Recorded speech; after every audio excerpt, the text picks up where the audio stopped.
ay magpapasimula po sa isang napakagandang aralin sa Biblia, at ito ay pinamagatang mga tanong at kasagutan mula sa Biblia. Alam nyo, ang tao ay maraming mga katanungan patungkol sa Diyos, patungkol sa reliyon, at patungkol sa buhay. At naniniwala ako na ano man ang katanungan ng tao patungkol sa spiritual na bagay, ang Biblia po ay may sagot. Ngayon po, ang unang lesson po na ating pong tatalakayin ngayong gabi ay pinamagatang kaligtasan. Ito po yung lesson number 1, kaligtasan. At may mga tanong po dito at meron pong mga sagot, at yan po ay ating tutunghayan sa gabing ito. At nawa po na kayo po ay pagpalain ng Panginoon sa pag-aaral ito. Tayo po ay manalangin saglit. Dakilang Diyos na makapangyarihan po sa lahat, marami pong salamat, Panginoon, sa gabing ito. Pahintulutan niyo, Panginoon, na kami po ay makapag-aral ng maayos, at pahintulutan niyo na ang kaunawaan ng Banal na Espiritu ang magbigay ng kaunawaan sa bawat tagapakinig po sa oras na ito, Panginoon. Marami pong salamat. Pagpalain niyo po ang ministering ito sa pangalan po ni Jesus. Amen at amen.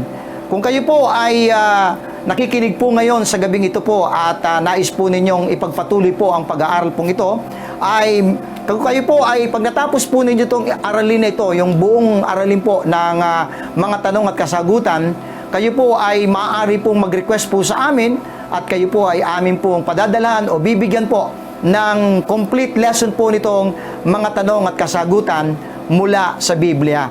So tayo po ay magpasimula na po dito sa lesson number 1, kaligtasan. Kaligtasan. Ang unang tanong po ay, bakit mahalaga ang katuruang ito? Bakit nga ba po, mga minamahal, napakahalaga itong katuruang tinatawag na kaligtasan? Dito po sa ating outline, sapagkat ito ang pangunahing dahilan kung bakit si Jesus ay naparito sa lupa. Ang sabi po sa Luke chapter 19, bubuksan ko po at samahan niyo po kung sa inyo pong kinalalagyan ngayon, ay samahan niyo po kung buklatin din ninyo ang inyong Biblia.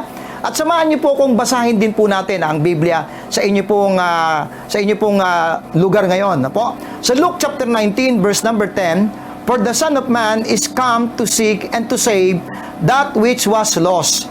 Ang anak ng tao, mali ang ating Panginoon, ay naparito para hanapin yung mga nawawala at iligtas. At yan po ang pangunahing dahilan kung bakit po ang ating Panginoon ay naparito sa lupa. Ang sabi po sa unang Timoteo, 1 Timothy chapter 1 and verse number 15. 1 Timothy chapter 1 verse number 15.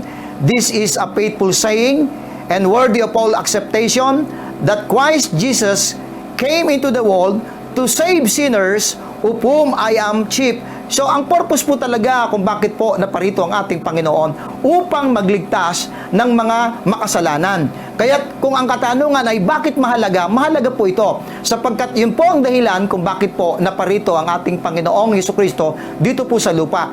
Actually po, dito po sa Isaiah chapter 53, sa Lumang Tipan, ay ito po ay isang buong chapter na tumutukoy po sa sacrificial death ng ating Panginoon. Dito po sa Isaiah chapter 53, sa Lumang Tipan, ay ating pong matutunghayan po, mga minamahal, ang isang napakahalagang mga talata po, isang chapter po, buong chapter po ay tumutukoy po sa kamatayan ng ating Panginoon. At mapapansin po natin dito po sa Isaiah chapter 53 and verse number 4, ang sabi po diyan, "Surely He hath borne our griefs and carried our sorrows, yet we did esteem Him stricken, smitten of God, and afflicted."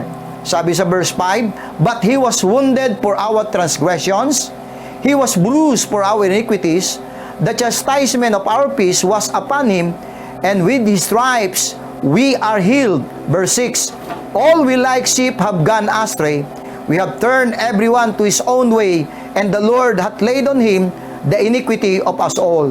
Kaya po talaga pong napakahalaga po ang aral po patungkol po sa kaligtasan, sapagkat ang Biblia mula sa Lumang Tipan hanggang sa Bagong Tipan ay tumutukoy o nagtatalakay ng patungkol sa kamatayan ng ating Panginoon. Kaya't napakahalaga po ang sabi po dito po sa 1 Peter na matutunghayan po natin na tayo po ay tinubos, ang sabi po dito sa 1 Peter, ng kanyang banal na dugo, sa 1 Peter chapter 1, verse number 19, verse 18 po, itaas po natin sa verse 18. For as much as you know that you were not redeemed with corruptible things, as silver and gold from your vain conversation, received by the tradition from your fathers, but with the precious blood of Christ as of a lamb, without blemish and without spot. So talagang ang Biblia po talaga ay punong-puno ng mga talata, punong-puno ng aral, at punong-puno ng pagtatalakay patungkol sa kamatayan ng ating Panginoon, na Kanya po ay namatay po siya, na ang purpose po niya ay magligtas. Ang kaligtasan po ay napakahalaga po na aral po na tinutukoy po ng banal na kasulatan. Dito po tayo sa pangalawang katanungan. Number 2, saan dapat maligtas ang tao? Saan nga dapat maligtas ang tao? Yan po yung pangalawang katanungan, no? Saan dapat maligtas ang tao? Ang sagot po, sa lugar na tinatawag na impyerno. Bagamat hindi nakikita ang lugar na ito, hindi nangangahulugan na hindi ito totoo.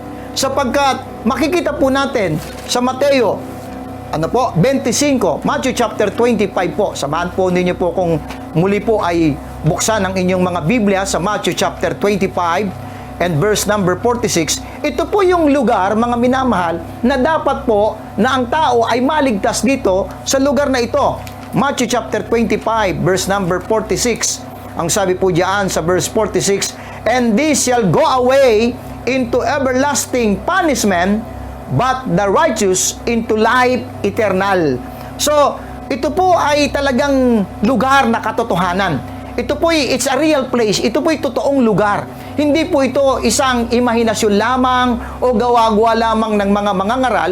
Ito po talaga po ay isang totoong lugar na matunghayan pa po natin dito po sa Revelation chapter 20. Revelation chapter 20 ay atin po makikita po dito. Okay? Sa verse 13 hanggang verse 15 po. Babasahin ko po. And the sea gave up the dead which were in it, and death and hell delivered up the dead which were in them, and they were judged every man according to their works, and death and hell were cast into the lake of fire. This is the second death. And whosoever was not found written in the book of life was cast into the lake of fire. Kaya mga minamahal, ito po yung lugar na hindi po sana natin dapat mapuntahan. Hindi ka sana dito sa lugar na to mapunta, bagamat ang taong makasalanan po, mga minamahal, ay patungo sa lugar na tinatawag na impyerno. Pero ito po ang dahilan kung bakit po namatay ang ating Panginoon, upang ikaw ay iligtas dito sa lugar na to, na nag-aalab na apoy, isang apoy na walang kamatayan. It's an everlasting punishment. Ang apoy po ay walang hanggan, na sinasabi po ng banal na kasulatan. Kaya, mga minamahal, napakaseryoso po ang araling ito patungkol sa kaligtasan. Pangatlong katanungan, ano ang ililigtas sa atin? Ano ang ililigtas sa atin? Ang sagot, ang ating kaluluwa. Ang ating kaluluwa. Ang ating katawan ay mamamatay. Subalit ayon sa Hebrews chapter 9 verse 27, o buksan po natin, Hebrews chapter 9 and verse number 27. Samahan po ninyong muli akong buksan natin sa Hebrews chapter 9, verse 27 po ang ating pong mga Biblia. And as it is appointed unto men once to die, but after this, the judgment. So, hindi po nagtatapos ang buhay ng tao sa kamatayan. Sapagkat pagkatapos ng kamatayan, but after this, the judgment. Now, dito po sa Genesis chapter 35, meron pong isang napakatibay na matalata na mababasa po natin, na kapag ka po ang isang tao po ay namamatay, ay umaalis po ang kanyang kaluluwa. Tingnan po natin, dito po sa Genesis chapter 35 and verse number 18, Genesis chapter 35 and verse number 18, ay muli po, inihiling ko po na samahan po ninyo kung buksan ang inyong mga Biblia. Dito po sa Genesis chapter 35 and verse number 18 ay meron pong isang babae po rito na siya po ay namatay dahil po sa panganganak. Ang sabi po sa verse 18, and it came to pass as her soul was in departing. Bakit po umalis yung kanyang kaluluwa? May close and open parenthesis, for she died, that she called his name Benoni, but his father called him Benjamin.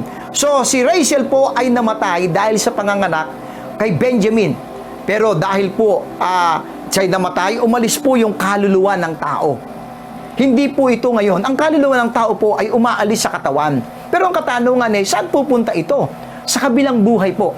Hindi po ito magpapagala-gala po dito po sa lupa at magpaparamdam. Wala pong katotohanan po yung mga bagay na yon. Kaya po, sa 1 Peter chapter 1, muli po ay tunghayan natin ang ating mga Biblia dito po sa 1 Peter chapter 1, verse number 9, maliwanag na ito po yung dapat pong maligtas sa atin. Yung ating pong kaluluwa.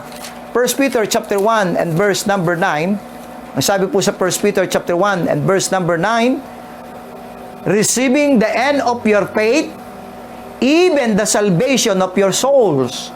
So yung mga kaluluwa ng tao, yun po ang dapat maligtas sa oras na ito, sapagkat ang kaluluwa natin, kapag hindi po ito ligtas, patutungo po ito sa kabilang buhay, sa lugar na tinatawag na impyerno. Kaya't mga minamahal, ang katanungan ngayon, kung sakali bang dumating sa iyo ang kamatayan, alam mo na ba kung saan patutungo ang iyong kaluluwa? Napakahalaga po ngayong oras na ito na ikaw ay magkaroon ng kaligtasan, at ang dapat maligtas sa iyo ay ang iyong kaluluwa. Okay? Number 4 po, nakatanungan. Maliligtas ba ang tao sa kanyang mga gawa? Maliligtas ba ang tao sa kanyang mga gawa? Ang sagot po ay hindi. Hindi kailanman maliligtas ang tao sa kanyang mga gawa. Bakit po? Tingnan po natin po. Mahalaga po ito, mga minamahal. Titus chapter 3 and verse number 5 ay isang napakaliwanag na talata po sa Biblia na ang tao po ay hindi po maliligtas sa kanyang mga gawa. Ang sabi sa Titus chapter 3 verse number 5, not by works of righteousness which we have done, but according to His mercy, He saved us by the washing of regeneration and renewing of the Holy Ghost. So, hindi sa mga gawang katwiran o kabutihan ng tao, ang tao ay maliligtas. Dahil po, bakit po? Tingnan po ninyo sa Isaiah chapter 64. Isaiah chapter 64. Okay? Ay makikita po natin, no po? Na kung saan ay sinasabi po dito po na ang ating pong mga katwiran, ang ating pong maruming basahan lamang po. Sabi po ng banal na kasulatan dito po sa Isaiah, ano po? Na all our righteousness is as filthy rags. Maruming basahan lamang po ang iyong kabutihan. Kahit na ikaw ay nagsisimba, kahit na ikaw ay nagpipilitensya, kahit na ikaw ay nagkakawang gawa, kahit na ikaw ay matulungin, kahit na ikaw ay makapwa-tao, o mabuting tao, o mabait na tao, still, kaibigan, ang iyong pagkatao ay maruming basahan lamang sa Diyos. Ikaw ay makasalanan. Ang sabi sa Romans chapter 3 and verse number 23, for all have sinned, ang sabi po dito, Romans 3:23, for all have sinned and come short of the glory of God. So kailanman, ang tao ay come short. Kaya kahit anong gawin ng tao sa kanyang paraan ng paggawa o anumang kabutihan o anumang reliyon o anumang bagay na kanyang gagawin, ay hindi po siya maliligtas sa pamamagitan ng kanyang mga gawa o mga gagawin pa. Sapagkat ang sabi po sa Ephesians chapter 2 verse 8 and 9, Ephesians chapter 2 verse 8 and 9, sabi po dito sa Ephesians chapter 2 verse 8 and 9, for by grace are you saved through faith, and that not of yourselves, it is the gift of God, not of works, lest any man should boast. So ang tao talaga po ay hindi po siya maliligtas. Kahit na po sa pag-alib sa iba't ibang reliyon, kahit na po sa pagsunod ng kautusan. Sabi po sa Galatians, ang tao ay hindi po ma-justified by the deeds of the law. Kahit po sa kautusan, pagsunod sa kautusan, ay hindi po ito makapagliligtas sa atin kahit sa pagpapakabuti, sapagkat tayo lamang po ay makasalanan at hindi po tayo aabot sa kaluwalhatian ng Diyos. Balikan po natin yung pong apat na naunang tanong. No po? Unang tanong kanina, i-recap po natin ng konti, bakit mahalaga ang katuruang ito? Yan po yung unang tanong. Ang sagot, sapagkat ito ang pangunahing dahilan kung bakit si Jesus ay naparito sa lupa. Pangalawang katanungan, saan dapat maligtas ang tao? Saan dapat po tayo maligtas? Sa lugar na tinatawag na impyerno, na naglalagablab na apoy, na anumang oras dumating ang kamatayan sa iyo, kung hindi ka ligtas ngayon, ikaw ay patutungo sa dagat-dagatang apoy, sa tinatawag na impyerno, kaya't kailangang maligtas ka sa tinatawag na lugar na yon. Pangatlo, ano ang ililigtas sa iyo? Ano ang ililigtas sa atin? Ang sagot po, ang ating kaluluwa. Sapagkat ang ating kaluluwa po, kapag namatay po itong katawang lupang ito, tayo po ang ating katawan ay ililibing at babalik sa alabok, pero yung ating kaluluwa po ay aalis po dito sa katawang lupang ito at pupunta po siya sa kabilang buhay kung siya po ay hindi po saved sa lugar na impyerno, kung siya po ay ligtas na sa lugar na kalangitan. So yan po yung pangatlong katanungan, ano ang ililigtas sa atin?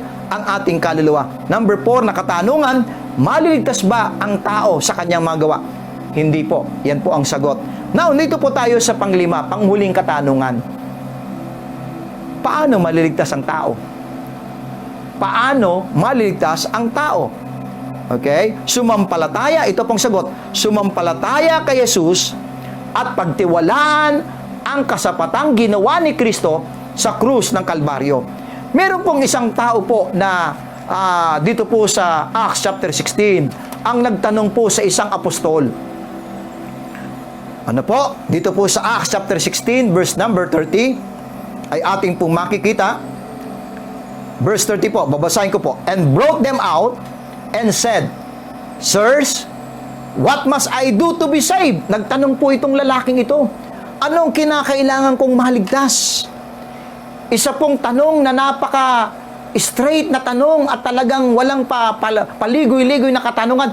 Anong kinakailangan kong gawin para maligtas? Dahil yun po ay isang definite question na talagang specific question, meron po itong specific na sagot. Ang sabi po dito, and they said, believe on the Lord Jesus Christ, and thou shalt be saved and thy house. So mga minamahal, si Jesus ay namatay para tayo iligtas sa impyerno. Nakasaad sa John 3:16, sapagkat gayon na lamang ang pag-ibig ng Diyos sa sanglibutan, na ibinigay niya ang kanyang bugtong na anak upang ang sino man sa kanya ay sumampalataya ay hindi mapahamak kung hindi magkaroon ng buhay na walang hanggan. Paulit-ulit po ang banal na kasulatan, mga minamahal, ay nagsasaad, nagdidiin, nagtuturo na ang tanging paraan para ang tao ay maligtas ay sa pamamagitan lamang ng kanyang pananampalataya. Bakit pananampalataya? Marahil sasabihin ng iba, yan ba'y gawa? Hindi po. Ang sabi po sa Romans chapter 4, Romans chapter 4, hindi po gawa ang pagbilib o pagsampalataya. Ang sabi po sa banal na kasulatan sa Romans chapter 4 and verse number 4, now to him that worketh is the reward, not reckoned of grace, but of debt. But to him that worketh not, wala siyang ginawa. But to him that worketh not, watch, tingnan po nyo. But believeth on him that justifieth the ungodly, his faith is counted for righteousness. So, ang isang tao kapag ka po siya ay nag-response doon sa mensahe ng Ebanghelyo ni Jesucristo na siya'y namatay, inilibing at nabuhay na maguli, kapag ka ang tao, ang kanyang naging response ay pagsampalataya, pananampalataya doon sa kasapatan na ginawa ng ating Panginoon, ano po ang magaganap po sa taong iyon? Ephesians chapter 1. Dito po sa Ephesians chapter 1 and verse number 13. Ephesians chapter 1 verse number 13. Ang sabi po dito, in whom you also trusted, after that ye heard the word of truth. Matapos po na mapakinggan mo ang salita ng katotohanan. Ano po itong salita ng katotohanan? The gospel of your salvation. Ang ebanghelyo ng iyong kaligtasan. Ano po itong ebanghelyo ng kayong kaligtasan? Na si Kristo po ay namatay, inilibing, at nabuhay na maguli. And then, ang sabi po diyan, in whom also after that ye believe. The moment na ma-realize mo na ikaw ay makasalanan at hindi mo maililigtas ang iyong sarili, at the moment na ngayong oras na ito, mapagtanto mo na walang ibang tagapagligtas maliban lamang si Kristo, na siya lamang ang tanging paraan at nag-iisang pag-asa mo kung ikaw ay lalapit sa Kanya at sasampalatayanan mo siya sa kaibuturan ng iyong puso na yung ginawa niya na pagliligtas sa iyo, yung sakripisyo na ginawa niya, the death, burial, resurrection, ay paniniwalaan mo sa oras na ito, ikaw ay maliligtas. Ang sabi diyan, in whom also after that ye believe, ye were sealed with that Holy Spirit of promise. So ang kaligtasan po ay instantaneous. The moment na ikaw ay mag-put ng trust, the moment na ikaw ay mag-believe from the bottom of your heart, ikaw ay sinelyuhan ng banal na espiritu. Kaya't mga minamahal, napakahalaga po ngayon. Kung ikaw ay hindi pa nakakatyak ng iyong kaligtasan, inanyayahan kitang lumapit sa Panginoon at sampalatayanan mo, paniwalaan mo yung kasapatang ginawa ng ating Panginoon sa krus ng Kalbaryo, na yung ginawa niya na pagliligtas sa iyo ay sapat para sa iyong kaligtasan. Sa pagtatapos po, balikan po natin ulit yung 5 katanungan para po ma-refresh po tayo ulit po at ito po ay maalala po natin ito pong number 1 lesson tungkol po sa kaligtasan. Unang tanong, bakit mahalaga ang katuruang ito? Ang sagot, sapagkat ito ang pangunahing dahilan kung bakit si Jesus ay naparito sa lupa. Pangalawang katanungan, saan dapat maligtas ang tao? Saan ba dapat maligtas ang tao? Ang kasagot, sa lugar na tinatawag na impyerno. Pangatlong katanungan, ano ang ililigtas sa atin? Ano ang ililigtas sa atin? Ang sagot, ang ating pong kaluluwa. Pang-apat, maliligtas ba ang tao sa kanyang mga gawa? Ang sagot po, hindi po. Nakita po natin kanina sa banal na kasulatan na ang tao po ay hindi po ma-justified by the deeds of the law. Hindi po siya maliligtas sa anumang parahan o anumang reliyon. Pang-5 katanungan, paano maliligtas ang tao? Sagot, sumampalataya kay Jesus at pagtiwalaan ang kasapatang ginawa ni Kristo, the all-sufficient work of Christ. Sampalatayanan mo. Mag-put ka ng trust, magtiwala ka sa kaibuturan ng iyong puso na yung ginawa ni Jesus ay sapat para sa iyong kaligtasan. Sana po, habang kayo po ay nakikinig po, ay magpasya ka sa iyong puso. Tayo po ay manalangin. Dakilang Diyos na makapangyarihan po sa lahat, maraming pong salamat po sa gabi pong ito.